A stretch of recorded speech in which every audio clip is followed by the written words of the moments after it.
नमस्कार। फिर से हाजिर हूँ एक नई कहानी के साथ में। मैं हूँ राज और आप देख रहे हैं हाईवे 33। आज की कहानी एक ट्रक ड्राइवर की है जिनका नाम योगेश है। योगेश राजस्थान के रहने वाले थे और अपनी वो ट्रक लेकर के बंगाल जा रहे थे, कोलकाता, वो भी बिहार के रास्ते। जब वो बिहार के सीमा में पहुंच गए थे तब इनके साथ में ये घटना हुई थी। तो क्या हुआ था उनके साथ, क्या घटी थी घटना, ये जानने के लिए चलते हैं इनकी इस कहानी में। लेकिन दोस्तों, अगर आप मेरे चैनल पर पहली बार जुड़े हैं और अभी तक मेरे चैनल को सब्सक्राइब नहीं किया है तो ज़रूर कर लीजिए और साथ में बेल आइकन ज़रूर दबाइएगा। और हाँ दोस्तों, अगर आपके पास भी ऐसी कोई घटना है जो आप मुझे बताना चाहते हैं, भेजना चाहते हैं, तो आप मुझे इंस्टाग्राम पर या मेरे व्हाट्सएप नंबर पर आप संपर्क कर सकते हैं, शेयर कर सकते हैं। तो चलते हैं आज की कहानी में। दोस्तों, मेरा नाम योगेश है। मैं राजस्थान से चला था अपने ट्रक लेकर के। मेरे साथ में मेरा साथी लड़का कंडक्टर, वो भी करीब 20-22 साल का लड़का था और अभी काम सीख रहा था। अभी उसको कुछ ही महीना हुए थे मेरे ट्रक पर। और मैं अब जब चल पड़ा तो बिहार पहुंच गया था। लेकिन उस टाइम रात हो चुकी थी और हम लोग एक ढाबा पर दोनों जने खाना वाना खा लिया था। उस टाइम रात के 8 बजे थी और इसके बाद थोड़ी देर आराम करके हम अपना ट्रक लेकर के निकल चुके थे। अब आगे का रास्ता बिल्कुल सुन सपाटा दिख रहा था। जितना हम लोग आगे बढ़ते जा रहे थे, बिल्कुल जो ट्रैफिक थी कम होती जा रही थी, क्योंकि रात गहराता जा रहा था और उसी हिसाब से रोड पर ट्रैफिक भी घटती जा रही थी। अब करीब 11 बज चुका था। अब हम उस इलाके में थे जहाँ पर लंबे लंबे ताड़ के पेड़ दिखाई दे रहे थे रोड के दोनों साइड में। जहाँ तक मेरी हेडलाइट की रोशनी पड़ती तो वहाँ ताड़ के पेड़ों का झुंड ही दिखाई पड़ रहा था। और एक जगह पर मेरी आंखें ठहर सी गई थी। वो ताड़ का पेड़ रोड का किनारे ही था और मेरी गाड़ी का हेडलाइट का फोकस वहाँ तक पहुँच रहा था। अब मैंने देखा कि एक सफ़ेद कपड़े में एक औरत या लड़की कह सकते हैं, वो ताड़ के पेड़ पर चढ़ी हुई है और ताड़ का पेड़ जोर जोर से हिल रहा है, जैसे वहाँ पर आंधी तूफान चल रहा हो। और बगल में जो खड़े पेड़ हैं ताड़ के, वो बिल्कुल शांत दिखाई दे रहे थे। और जैसे ही मेरी गाड़ी की रोशनी उसके ऊपर पड़ी, वो जो औरत या लड़की जो भी थी वो पेड़ से कूद गई और जैसे हवा में तैरती हुई हमारे ट्रक के पास रोड पर आकर के खड़ी हो गई। और मैं एक झटके में जो उसका चेहरा देखा था, मैं एकदम डर चुका था। और वही हाल मेरा साथी लड़के का था। हम दोनों उसका चेहरा मोहरा देख करके डर गए थे। भला इतनी रात को, वो भी इतने ऊंचे ताड़ के पेड़ पर, एक मासूम सी औरत, एक मासूम सी लड़की कैसे चढ़ सकती है और वो भी उतनी ऊंचाई से कैसे वो कूद सकती है और तैरती हुई हवा में रोड पर आकर के खड़ी हो सकती है। ये तो आश्चर्य वाली बात थी। और जब उसका चेहरा हम देखे तो हमें समझते देर नहीं लगी कि ये कोई साधारण लड़की या औरत नहीं है। ज़रूर ये कोई दुष्ट आत्मा है या कोई चुड़ैल है या कोई डायन है। आंखें उसकी लाल लाल अंगारे की तरह दिख रहा था। चेहरा उसका बिल्कुल सफ़ेद, जैसे पाउडर उसको पोता हुआ हो, बिल्कुल सफ़ेद सा चेहरा नज़र आ रहा था। और ऊपर से वो सफ़ेद कपड़ा पहन रखी थी। अब हम एक नज़र तो उसको देखे थे, हमने भी देखा, मेरे साथी लड़के ने भी देखा और हम ट्रक तो रोके नहीं थे, ट्रक सीधा भगाते हुए चलते जा रहे थे। लेकिन हमारी निगाह उस पर जरूर थी। हम मुड़ कर के देख रहे थे और कुछ ही देर के बाद में वो लड़की, वो औरत जो भी थी, वो अचानक दिखना बंद हो गई थी। लेकिन हमारे हाथ पांव अब फूल चुके थे। शरीर में एक डर की लहर सी अंदर आ चुकी थी और जो हमारा साथी लड़का था वो तो डर के मारे कांप गया था। उसका मुंह खुला का खुला ही रह गया था उस औरत को देख करके। और वही हाल मेरा भी था। मैं भी बिल्कुल डरा हुआ था। मेरे होंठ सूख रहे थे और मेरा पूरा बदन कांप रहा था। मैं जैसे तैसे अपने ट्रक पर कंट्रोल किए हुए था और मैं इस इलाके से जल्द निकलना चाहता था। मैं अपना ट्रक को संभालते हुए और तेजी से आगे की तरफ बढ़ता जा रहा था। अब मैं उस लड़की को भी देख रहा था। वो लड़का बिल्कुल शांत बैठा हुआ था, आंखें जैसे बिल्कुल रोड की साइड में देखती जा रही हो और उसका पलक भी झपक नहीं रहा था। मैं उसका नाम लेकर के कहने लगा, अरे भाई क्या हुआ, तुम ठीक तो हो? डरो मत, वो तो बाहर थी, कोई अंदर थोड़ी आई है। लेकिन वो कुछ भी नहीं बोल रहा था। मैं समझ गया कि इसको सदमा डर का लग चुका है। मुझे भी लगा था, लेकिन मैं उसको झेल गया था क्योंकि मैं एक दो बार पहले भी ऐसा अनुभव कर चुका हूँ भूतों का। लेकिन ऐसा कुछ नहीं देखा था, ऐसा तो नहीं देखा था जो आज मैंने देखा था। हाँ, मैं भी यही समझा कि इस लड़के को सदमा लगा हुआ है डर का और हमें इस जगह से जल्द निकलना चाहिए। और हम तेजी से ट्रक को दौड़ाते हुए आगे की तरफ बढ़ते जा रहे थे। थोड़ी दूर पर चलने पर मुझे एक लाइन ढाबा जो ट्रकों के लिए होता है वो मुझे दिखाई पड़ा। उसमें रोशनी जल रही थी, मतलब ढाबा खुला हुआ था। और उस ढाबे की महक से जो सब्जी वगैरह थी वहाँ बनती होगी, उस लड़के की नाक में जैसे खुशबू सी आ गई हो और वो लड़का एकदम बेचैन सा हो उठा था। अब वो इधर से उधर करने लगा, अपने शरीर को तोड़ने मरोड़ने से लगा और अपने पेट पर हाथ फेरने लगा, जैसे वो काफ़ी दिनों से कुछ खाना ना खाया हो, भूखा हो। अब मेरी तरफ वो देखने लगा। मैंने देखा कि उसकी जो चेहरा मोहरा था अचानक कुछ बदल सा आ गया है। आंखें उसकी कुछ साइज से बड़ी बड़ी दिखाई दे रही थी। चेहरे पर पीलापन आ चुका था। मैं उसको कहने लगा, भाई तुम्हारी तबीयत तो ठीक है ना? क्या हुआ तुम्हारे साथ में?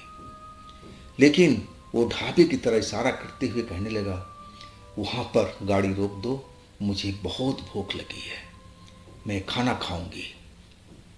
अब एक लड़का होकर के और लड़की वाली अंदाज में बात कर रहा था और वो भी भारी आवाज़ में। मुझे कुछ समझ में नहीं आ रहा था कि आखिर इसको क्या हुआ। कहीं वो उस चुड़ैल को देख करके इसके दिल में डर तो नहीं इतना बैठ गया कि ऐसी ये बहकी बहकी बात कर रहा है। और मुझे भी अब चाय पानी की ज़रूरत थी। ढाबा खुला हुआ था तो मैंने भी सोचा क्यों ना रुका जाए और इसको भी लड़के को कुछ खिला दिया जाए, ताकि इसको कह रहा है कि भूख लगी है। हालांकि 8 बजे हम लोग भरपेट खाना खाए थे। मुझे भूख तो नहीं थी, हाँ चाय पानी की ज़रूरत मुझे महसूस हो रही थी। और मैं उस ढाबे पर जा कर के ट्रक को खड़ा कर दिया। बाहर देखा तो 2-3 ट्रक और भी वहाँ खड़े दिखाई दिए और चारपाई पर उनके ड्राइवर कंडक्टर सब सो रहे थे। काउंटर पर एक अधेड़ व्यक्ति बैठा हुआ, उसके सर पर सफ़ेद पगड़ी बंधी हुई थी और वो हमारी तरफ देख रहा था जैसे अपना ग्राहक का इंतज़ार कर रहा हो। और जैसे ही मैं ट्रक रोका, वो लड़का, मेरा साथी जो लड़का जो था, वो ट्रक से उतरने में देरी नहीं किया और सीधा लंबे लंबे डग भरता हुआ काउंटर के पास जा पहुंचा। अब मैं उसको वहाँ पहुँचते देख मैं भी जल्दी से उतरा और मैं उसके पीछे पीछे चल पड़ा। अब वह काउंटर पर रखा जो पतीले रखे हुए थे सब्जी से भरे हुए, जिनमें कई किस्म की सब्जियां रखी होती हैं, किसी में दाल, किसी में सब्जी, किसी में कुछ, किसी में कुछ। अब वो सूंघने लगा किसी जानवर की तरह। वो एक एक पतीला को सूंघता जा रहा था। और वो जो अधेड़ व्यक्ति था पगड़ी बांधे हुए, वो लड़के को बोल रहा, अरे भाई तुम्हें क्या चाहिए, ऐसा तुम क्यों सूंघ रहे हो, दूर हट जाओ, तुम्हें जो चाहिए हमसे बोलो, हम तुम्हें खाना दे रहे हैं ना, दूर हट जाओ, ऐसा मत करो। लेकिन उस लड़के के ऊपर में उस अंकल का बोलने का कोई भी प्रभाव नहीं हो रहा था। वो लगातार एक एक पतीला के पास जा रहा था और सूंघने का कोशिश कर रहा था। और वो अंकल उसको समझा रहे थे कि बेटा ऐसा नहीं करते, ये बुरी चीज़ होती है, खाने को चीज़ को नाक से नहीं सूंघा जाता बेटा, तुम जाकर कुर्सी पर बैठ जाओ और तुम्हें जो चाहिए हमसे बोलो, हम खाना तुम्हारे लिए लेकर आते हैं ना। लेकिन वो लड़का बिल्कुल अंकल की बात नहीं सुन रहा था और एक पतीले के पास जाकर के खड़ा हो गया और पतीला सूंघ करके तेजी से वो अपने दोनों हाथ से वो भरा पतीला उठा लिया और सीधा उठा करके एक टेबल पर ले जा करके रख दिया और ढक्कन ऊपर का वो दूर फेंक दिया। मैंने देखा कि ये लड़का सही में पागल हो गया क्या, इसको कोई दौरा पड़ गया है। अब मैं डांट रहा था कि भाई तुम ये क्या कर रहे हो, ये क्या बदतमीजी है, लेकिन वो मेरी भी बात सुन नहीं रहा था। मैं जब देखा कि वो पतीले में तो मटन बना हुआ था और वो मटन निकाल निकाल करके किसी जानवर की तरह चबा चबा कर जल्दी जल्दी खाया जा रहा था और वो भी दोनों हाथों से। अब अंकल जो थे उस लड़के के पास पहुंच गए और इधर से मैं भी पहुंच गया। मैं उस लड़के को डांटने लगा कि क्या कर रहे हो तुम जानवर बन गए हो, ऐसा कोई भला इंसान करता है। अरे तुम्हें भूख लगी तो तुम मुझसे बोलो, अंकल से बोलो, खाना निकाल करके देंगे, ये तुम क्या कर रहे हो। अब मैं उसका हाथ पकड़ लिया। अब जैसे ही हाथ पकड़ा, वो अपना हाथ जो खाना खा रहा था और वही झूठे हाथ से मुझे वो जोर से धक्का दिया। मैं काफी दूर जा करके गिरा था। वो कमजोर सा लड़के में इतनी ताकत कहाँ से आ गई थी, मैं तो हैरान था। मैं जमीन पर जा गिरा था और शोरगुल हुआ तो जो और ट्रकों के ड्राइवर जो खाट पर सो रहे थे, उनके कंडक्टर भी सो रहे थे, वो भी धीरे धीरे उठने लगे कि आखिर शोर शराबा क्या हो रहा है। और वो जो अंकल थे ढाबे वाले उस लड़के को की रोकने की कोशिश कर रहे थे, लेकिन उनको भी वो धक्का दे चुका था। वो भी अपने काउंटर के पास जा कर के गिरे। शुक्र था कि उनको ज़्यादा चोट नहीं लगी थी। हाँ, मुझे ज़रूर लगी थी, लेकिन फिर भी मैं उठ करके खड़ा हो गया था। मैं गुस्से में था कि लड़के को क्या हो गया, इसको कौन सी पागलपन का दौरा पड़ चुका है। ये मैं जानता तो इसको अपने ट्रक में कभी भी नहीं रखता। हाँ, मैं काउंटर के पास रखा एक छोटा सा डंडा उठा लिया, यानी कि इस डंडे से इसको दो चार मैं दूंगा ना इसके शरीर पर, तब इसका होश ठिकाने आ जाएगा। और मैं डंडा उठा करके जैसे ही उस लड़के की तरफ चलने लगा, वो अंकल मेरा हाथ पकड़ लिए। वो कहने लगे, बेटा ये तुम क्या कर रहे हो। मैं अंकल की तरफ देखने लगा। अंकल कहने लगे, बेटा ये लड़का वो नहीं है जो तुम्हारा साथी था, इसके अंदर कोई बुरी आत्मा घुस चुकी है। अब बेटा तुम इसको मारोगे तो नुकसान तुम्हारा ही होगा, इस लड़के को चोट लगेगी, उस बुरी आत्मा को तुम कुछ भी नहीं बिगाड़ पाओगे। इसको खा लेने दो भर पेट, कुछ मत बोलो, मैं कुछ करता हूँ इंतजाम, और तुम यहीं पर खड़े रहो और इसको देखते रहो। इसके नज़दीक जाने का बिल्कुल कोशिश मत करना। आप वाकई में जैसे किसी जानवर को खाना दे दो और फिर उसके आगे से खाना छीनने की कोशिश करो तो जैसे वो टूट कर काटने को दौड़ता है, वही हाल वो लड़का कर रहा था। उसने मेरे साथ भी किया और अंकल के साथ भी किया। जैसे वो जानवर बन चुका था। अब वो अंकल अंदर के कमरे की तरफ चले गए थे। अब वहीं खड़ा सब सोच रहा था कि भाई ये क्या हो गया इसके साथ में, ये तो बहुत बुरा हुआ। अब हम क्या करेंगे, हमें तो आगे का सफ़र करना है, हमें तो रात भर ट्रक चलाना पड़ेगा, तब जाकर मैं पहुंचूंगा। अब इसको अपने साथ में कैसे लेके जाऊं। मैं बिल्कुल दुविधा में पड़ा हुआ था। और जो लड़के थे चारपाई पर सोए हुए ड्राइवर, वो भी उठ करके आ गए थे। अब मेरे से कहने लगे, उस्ताद ये तुम्हारा लड़का है, तुम्हारे ट्रक पर काम करता है। मैंने बोला हाँ जी। तो क्या ये शुरू से ऐसा ही था? मैंने बोला नहीं भाई। अब फिर मैं जल्दी जल्दी में वो बातें सब बता दिया। और वो बात सुन करके वो ड्राइवर पीछे हट चुके थे। वो भी कहने लगे कि उस्ताद इस पर वो चुड़ैल का साया आ चुका है, आप क्या करोगे इस रात में, इसके लिए तो ओझा तांत्रिक को जरूरत पड़ेगी। हम लोगों में से तो कोई ऐसा कुछ जानता भी नहीं है। और वो लोग अब पीछे हट चुके थे। और तब तक जो अंकल थे, ढाबे के मालिक थे, वो अंदर से आते हुए दिखाई दिए। उनके हाथ में पूजा वाला थाली था, उसमें छोटे से एक तांबे का लोटा था, शंख था, कुछ चावल अक्षत थे, रोड़ी था, जैसे वो पूजा घर से उठा करके ले आए हों। और सीधा आकर के उस लड़के के नज़दीक जाकर के खड़े हो गए, दूरी बना करके। अब वो अपने जो हाथ में लोटे वाला जल ले लिया और वो थाली मुझे बोला कि तुम पकड़ लो। हमें वो पूजा वाला थाली को पकड़ लिया था और वो जल लेकर के अपने हाथ में और कुछ मंत्र बुदबुदाने लगे। और कुछ दूर पढ़ने के बाद मंत्र को वो सीधा जो गंगा जल था, पवित्र जल था, उसको उस लड़के के ऊपर उछाल दिया।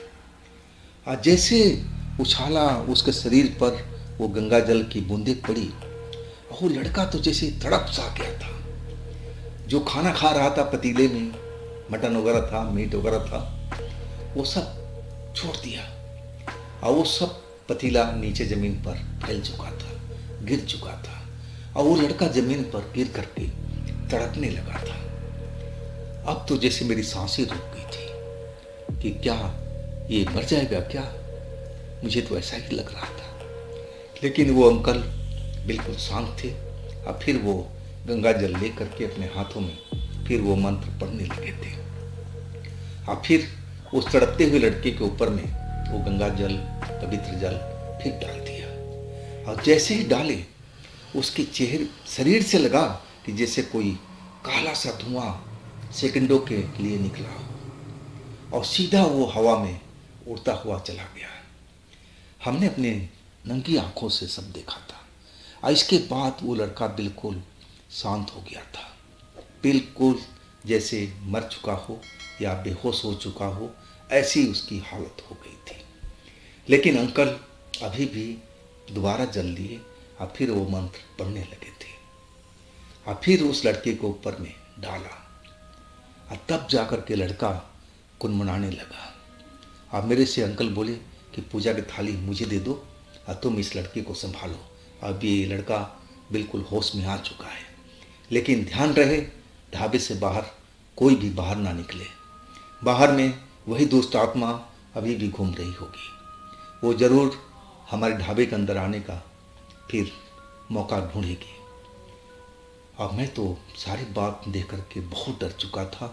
और वो जो ड्राइवर कंडक्टर लोग सोए हुए थे, जो उठ करके खड़े हो गए थे, वो भी डर गए थे। और वो सब ढाबे के अंदर अब इकट्ठा हो गए थे। अब किसी की हिम्मत नहीं हो रही थी कि डर के मारे ढाबे के बाहर निकल जाए।